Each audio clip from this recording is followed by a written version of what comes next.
this is the first movie for your production company, Team Downey. How did this come to be the movie, the first one, the inaugural, the opening pitch?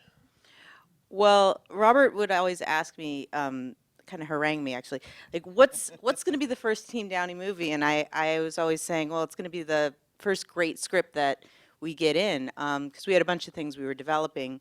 Which is And not an answer, by the way. technically, it's an answer.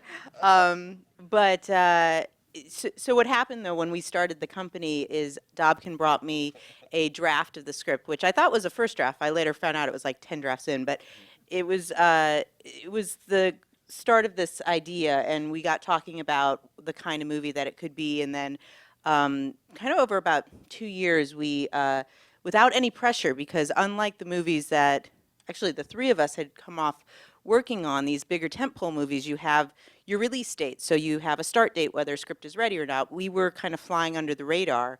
And for about 2 years, we were able to get together and just kind of talk about what this movie could become. And so by the time we turned over a pretty thorough outline to Bill Dubuque, he was able to, in a pretty efficient amount of time, come back with a draft. And I remember I was in North Carolina. Robert was doing Iron Man 3, and I was about 60 pages into reading this draft, and he was heading off to work, and he expected me to say it was, it's a first draft and all these caveats. And what I said was, I'm actually quite terrified because I love it, and I think it's probably going to like fall off a cliff halfway through because it's not going to end as strong as it's been. And it really held. And that was the draft we turned into the studio, and that was the draft that they greenlit.